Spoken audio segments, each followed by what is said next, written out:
ये जो फैसला होगा नाम का, ये मियाँ साहब और जरदारी साहब के दरमियान में होगा कि मियाँ साहब और रावलपिंडी के दरमियान में होगा? मेरा ख्याल है कि मियाँ साहब और जरदारी और पीडीएम की दूसरी पार्टीज जो है ना इसको फाइनलाइज करेंगे। इनपुट होगा पिंडी का?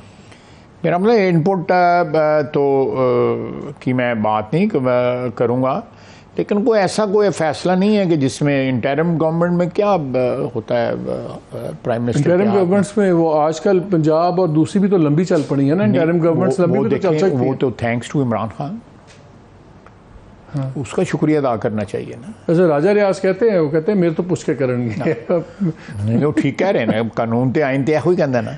लेकिन आप देखें, मैं जस्ट एक हाफ ए मिनट, अगर वो रिज़ाइन ना करते नेशनल असेंबली से, मैं stupidity, ultimate stupidity, shear stupidity एक बंदे की, उसका मेंटल लेवल इमरान खान का देखें।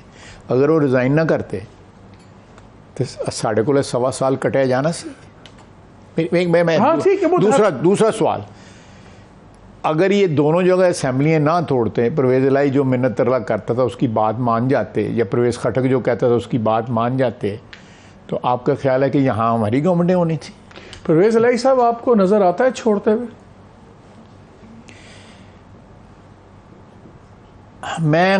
मेरी इन्फॉर्मेशन है वो, मैं इस वक्त डाइवर्ज नहीं करूँगा। नहीं डाइवर्ज नहीं करूँगा। देखिए मेरा ख्याल है कि वो या दूसरे फैमिली मेम्बर्स जो है ना, जो बरखुदार बाहर बैठे हुए हैं, उनका पॉलिटिकल फ्यूचर जो है ना वो हैज कर रहे हैं या प्रोटेक्ट कर रहे हैं, और उस सिलसिले में जो है ना परवेज़ इलाही साहब को मेरा रिहाई नहीं मिल रही। वो मोनस इलाही के पिछे लगे हुए हैं। मेरे को उन सारिया गल्लां दे ना ख्वान है, तुम आप ही समझदार है। हमें बताया गया जी शरीफ फैमिली के बड़े ताल्लुक आते हैं सऊदी से, जी एग्जाइल भी वहीं काटा, सब कुछ ये वो। और जी डार साहब के यूएई में बड़े अच्छे ताल्लुक आते हैं, उनके तो लेटर भी वहाँ से आए थे जब इनके मुकदमात चल रहे थे, अगरचे उसमें सवाल थे। खैर एनीवे, और आज तक शायद इसलिए वो 800 मिलियन भी नहीं मांगा वो टेलीकॉम डील का, वो भी फंसा हुआ है इतिसलात वाला।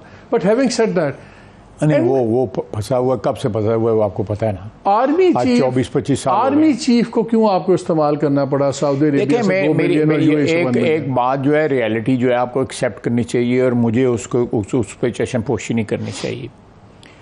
हमारा जो सिक्योरिटी रिलेशनशिप है इन ममालिक के साथ, जो हमारे भाई हैं जीसीसी कंट्रीज़ में, उसमें वो कांस्टेंट है।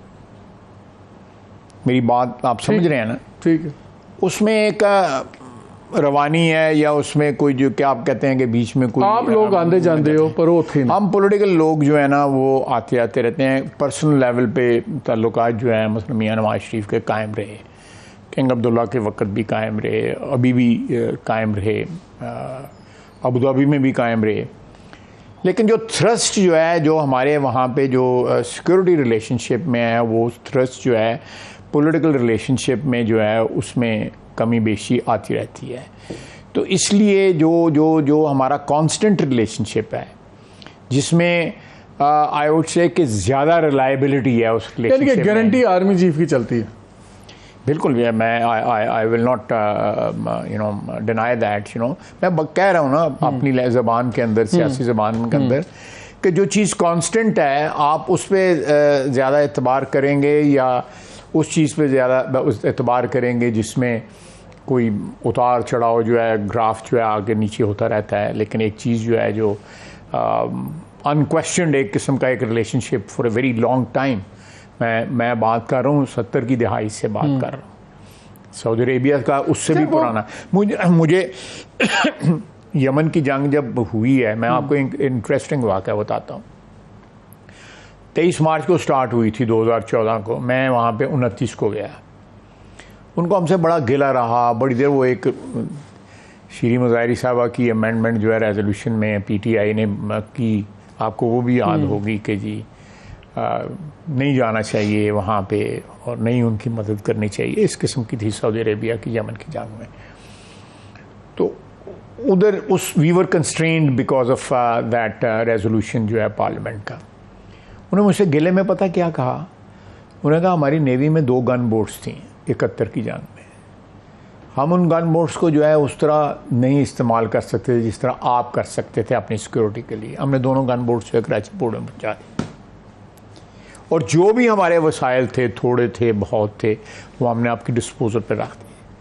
आज हमें आपकी ज़रूरत पड़ी है तो आप पार्लियामेंट का रेजोल्यूशन ले आए हैं। उस डैमेज को रिपेयर करते हुए टुक अस लॉट ऑफ टाइम, और उसमें मियां नवाज शरीफ का तो बिल्कुल रोल है बड़ा, लेकिन उसमें बहुत रोल जो है प्ले किया हमारी अफवाज ने। उनके साथ हमारा जो रिलेशनशिप डैमेज हुआ 2014 के वक्त पीटीआई की उस रेजोल्यूशन की वजह से, और जो क्रेडिबिलिटी जो है रिस्टोर जो हुई है वो मेनली जो है ना वो हमारी जो सिक्योरिटी रिलेशनशिप है उसकी वजह से, हमारी अफवाज का, और खुसूसन मौजूदा आर्मी चीफ बिकॉज ये स्टेट देयर, एक उनका 2-3 साल का जो है, तो उस रिलेशनशिप की वजह से बहुत ज़्यादा इंटरनेशनल में तो रिलायंस समझ आती है और मुल्की के लिए करनी भी चाहिए।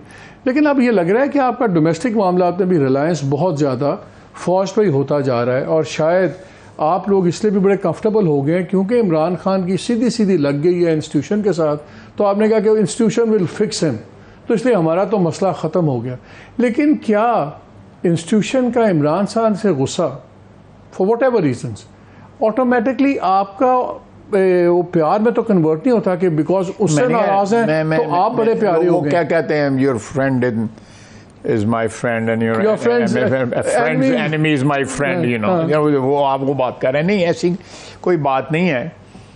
देखें, जो भी हरकत और सकनात जो है किए हैं इमरान खान ने पिछले 1 साल में, जब से वो इक़्तिदार से महरूम हुए हैं, उसमें सब हर्ट हो रहे हैं उसमें, क्योंकि मेरे हिसाब से पाकिस्तान हर्ट हो रहा है, और जब पाकिस्तान हर्ट हो रहा है तो हम सिविलियंस भी सफ़र कर रहे हैं और फ़ौज भी सफ़र कर रही है। जब फ़ौज को जो है जिस तरह उसने मतून किया या गालियाँ दी या जिस तरह की वो गुफ्तगू कर रहा है, नाम ले के गुफ्तगू कर रहा है, आप फिर कहेंगे जी हमने भी नाम, लेकिन हमारे मियाँ साहब ने उस वक़्त भी कहा था, बाजवा साहब, फैज़ साहब, जो जेब ज़बान इस्तेमाल करता है, अपनी अपनी ट्रेनिंग होती है, जो भी इन्होंने ट्रेनिंग ली हुई है, तो वो उस वक़्त मैं समझता हूँ कि ये जो आपने सवाल किया है कि हमें ये फ़ाइट जो है इट्स ए कॉमन फ़ाइट, क्योंकि 9 मई को जो है पाकिस्तान का रियासत के ख़िलाफ़ बगावत हुई है। ये बगावत जो है फ़ौज के ख़िलाफ़ जो है, लेकिन आप इमरान खान से क्लैश को ऑटोमेटिकली अपनी मोहब्बत नहीं समझ रहे? नहीं, मैं समझता हूँ कि इमरान खान ने जो एक किरदार अपना एज्यूम कर लिया है, जहाँ पे वो अपने आप को ले आया है, मेरा ख्याल है कि किसी भी मुहब्बे वतन पाकिस्तानी को जो है उस पर सवालिया निशान लगाना चाहिए कि शख्स अपने पर्सनल इंटरेस्ट परसू कर रहा है या नेशनल इंटरेस्ट परसू कर रहा है। आपकी भी मैं केयरफुल हो रहा हूँ गुफ्तगू में। नॉर्मली मेरे साथ आपका कोई इस किस्म का मजाक नहीं है केयरफुल गुफ्तगू करने का, तो मैं इसलिए कह रहा हूँ कि आपकी भी, मैं आजकल पॉलिटिकल मोड में हूँ। मैं आजकल गवर्नमेंट बड़ी हैम हैंडेडनेस हमें आपकी भी नज़र आ रही है। अब जनाब गिलगित बल्तिस्तान में हुआ, पुलिस चली गई, फिर जनाब मिराकलसली अपैलेंट कोर्ट ने कहा नहीं शेड्यूल दें, 10 दिन अब का स्केड्यूल आ गया इलेक्शन का, वो हो गया। उसी दिन फेडरल गवर्नमेंट आईजी बदल देती है, उस दिन आईजी बदलने की क्या ज़रूरत है? लग ऐसे रहा है कि जैसे आप लोग हर जगह जिस बातों को आप क्रिटिसाइज करते थे इमरान खान की, एग्जैक्टली वही। एक और मैं आपको बात बताऊं, ज़रा आप अपनी इन्फॉर्मेशन में ऐड कर लें, उनकी पनाह में कितने भगौड़े जो है पीटीआई के वहाँ पे बैठे हुए थे, ये भी ज़रा चेक कर लें। किसी हुकूमत को वांटेड जो लोग हैं, पाकिस्तान की रियासत के वांटेड जिनके ख़िलाफ़ केसेस हैं, पनाह देनी, चलें जाके पनाह किसी ने बरतानिया में ले ली या किसी ने और जगह ले ली या किसी ने स्विट्ज़रलैंड में ले ली, किसी ने जर्मनी में ले ली, वो एक और वो इंटरनेशनल। लेकिन पाकिस्तान के अंदर जो है आप बैठ के, because it's a different government, different location, और आप पनाह दे रहे हैं उन लोगों को। लेकिन वो कह रही है कि इसको लोगों को ट्रेलर भी दिखाया जा रहा है कि अगर एक असेंबली ऐसी है जिसमें 33 सीटें, 32 हैं, एक वेकेंट है, 32 सीटें हैं जिसमें से 21 पीटीआई की हैं, और अगर यहाँ 10 दिन मिल गए और वहाँ पीटीआई का चीफ मिनिस्टर नहीं इलेक्ट हुआ और दूसरी पार्टी का इलेक्ट हो गया, तो फिर आप समझ लें कि जनरल इलेक्शन में भी आपको समझ आ जानी चाहिए। वो एक और वाक़या भी मैं आपकी इंफॉर्मेशन के लिए ऐड कर देता हूँ। जुगतु फ्रंट जो है 127 सीटें जीता था, मेरा ये 1953 या 54 की बात है।